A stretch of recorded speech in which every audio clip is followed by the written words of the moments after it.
Hello, my name is Jessica Schmoody, and I'm about to open my ethical dilemma.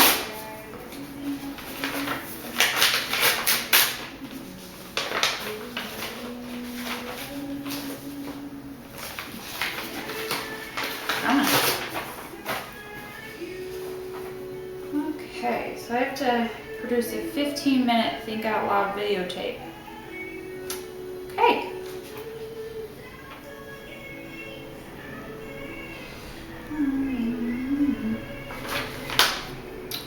Cover sheet.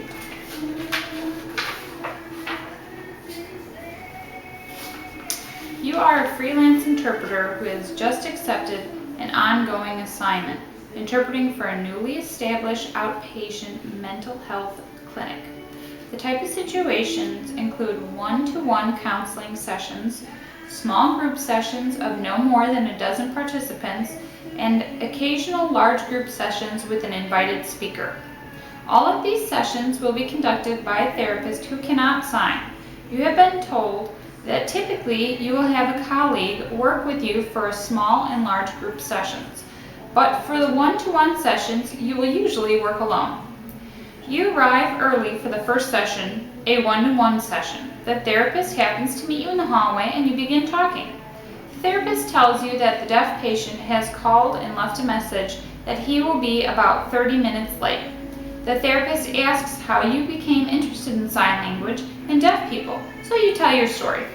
Then the therapist asks you about the residential experiences of deaf people and about an article that he read which claimed that there is a high level of sexual abuse of students in residential schools for deaf students.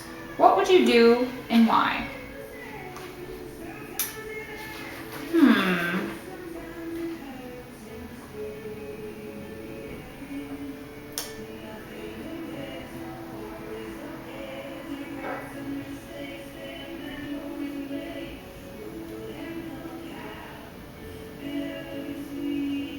So I'm supposed to verbally say everything that's going on in my mind at this point. Well, I personally haven't heard that rumor, so it would be surprising to me.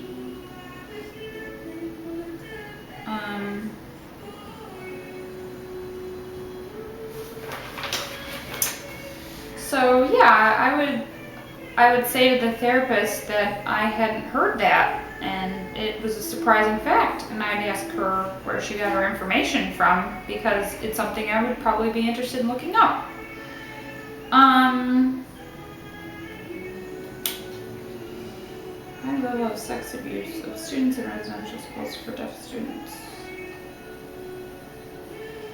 Yeah, that's pretty much it. I think I would just tell them I hadn't heard that, and I would be surprised that they said something about that right after they asked me why I was getting into sign language. It's kind of strange.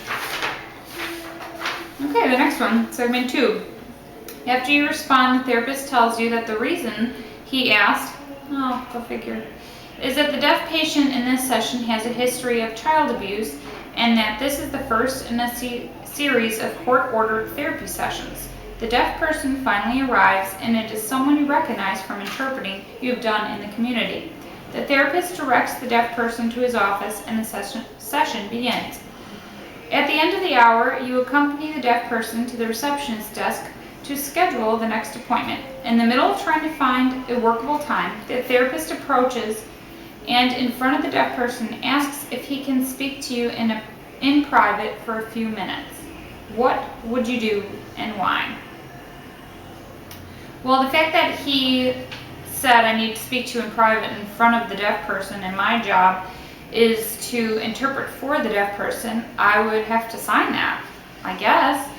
And I would respond by saying, I'm just here for the interpreting session, so if there's anything pertaining to the job, you can call my agency. And I would also follow up by signing that to the deaf person so that he knew there's a possible break in confidentiality between him and his doctor, because if that was the case, I wouldn't want that doctor working for me. Segment number 3. A few weeks later, the deaf person is scheduled to join an ongoing group therapy session, and you have been asked to interpret. You have been told that the group consists of a therapist plus approximately 12 men who are undergoing court-ordered treatments for sexual abuse of children. The group has been in session for a few months, and it is common for new people to join the group as others leave. You have arranged for a colleague to interpret with you since you suspect this will be more demanding than the one-to-one counseling sessions. About 30 minutes before the session is to begin, you receive a page from your colleague saying that she has been involved in a car accident. She has suffered only minor injuries but has been taken to the hospital for x-rays as a precautionary measure. Thus, she will be unable to interpret the group counseling session. She has placed a call to the referral agency, but they have not been able to locate a replacement. You too contact the agency and confirm they have no one available on such short notice. What would you do and why? Well, because it's 30 minutes before the session, I would inform somebody at the hospital that the other team member that I was supposed to have will not be attending this meeting, and if they believe that there will be a lot of discussion going on at this simultaneously between different participants, and that I would not be able to interpret this by myself. Maybe we could reschedule the group or do a smaller session and break it up into different days. If that wouldn't work with the person at the hospital, then I would probably have to try doing it alone. If they can't find anyone, I wouldn't want the deaf client to miss out on his treatment. So personally, I think I would just go about it that way. There are quite a few pages here. Okay, segment number 4. Not too many left. You decide that you really have no other viable option than to explain the situation to the therapist and let him determine whether or not to proceed under the circumstances. It's kind of funny because I just did that. He tells you that this is a critical juncture in the deaf person's therapeutic program and insists that the session go on as scheduled. During the session, you struggle a few times, particularly at some of the graphic fantasies described by a couple of the members in the group. Nevertheless, you leave the session feeling that under the circumstances, the deaf person was not disadvantaged, and apart from your own uneasiness at working the session alone, you feel that the session was generally quite successful. However, you begin to realize that this ongoing assignment is beginning to affect you emotionally. You are definitely not looking forward to the group session next week, especially after the graphic descriptions you interpreted this week. What would you do? I could see that definitely being a problem. I'm not sure I would be able to interpret a setting like that, because that would be definitely some personal issues that I was going through and a comfort level that I wasn't familiar with in that type of setting. So I would have to turn down the job. I'd have to let the agency know that it was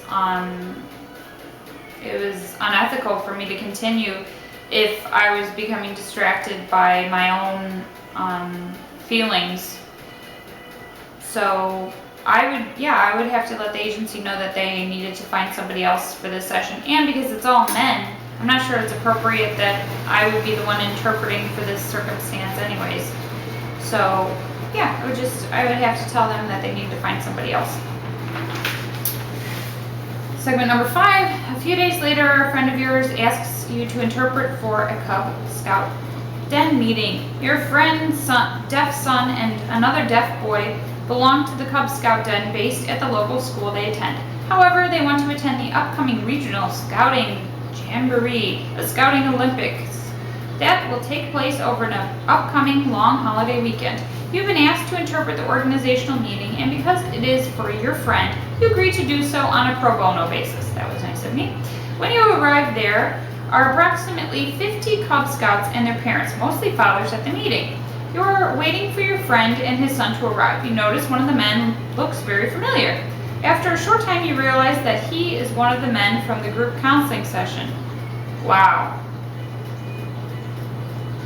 Okay. You remember him quite clearly because of his graphic descriptions of his sexual fantasies, almost all of which involving young boys. Okay.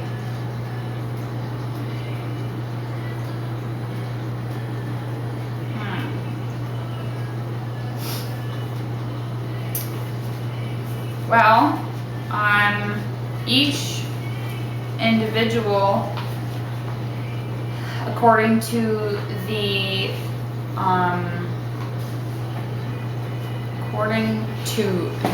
RID Code of Ethics, is entitled their own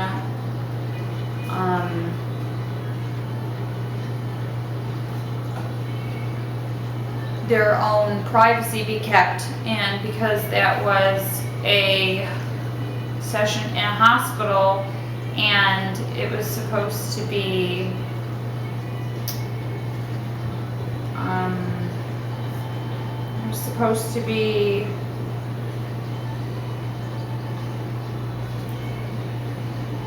information that was not shared with anybody else outside that group.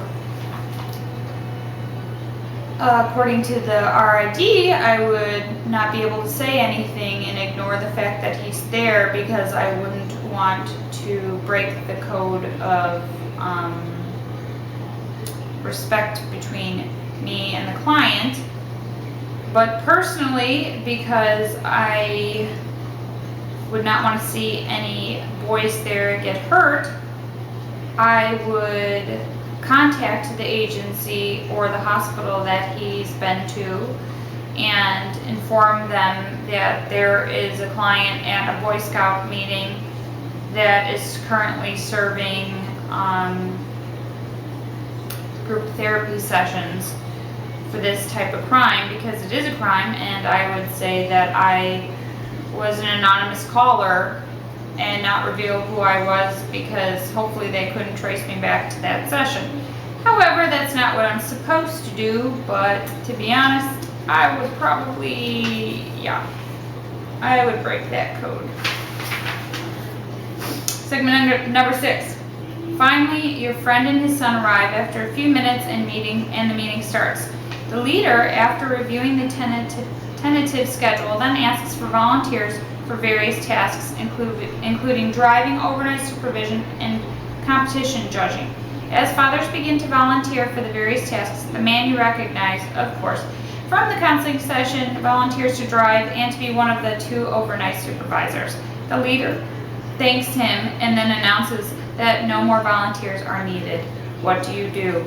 Well, I wouldn't want to get into a big argument in front of a bunch of people at this group and embarrass this man, because I might not know the whole story. But I would definitely wait until the meeting was done, and then I would inform the Cub Scout leader that due to certain circumstances, he needed to speak to that man privately and let him know that he was not needed to do an overnight or driving. I wouldn't disclose the fact that he was a sexual abuser, but I would say that that he needs to find somebody else to do those things. And if he requested further information, I would tell him that he needs to ask that man or call the hospital. So that's it. That was gross. When you are done, please do not discuss any aspects of this project with anyone else until you post your video and reflections to the course we discussed in the group. Well, there's another person in the room, but they're not in the interpreting program, so I don't think that'll matter. So, you have a great week, and I will see you tonight.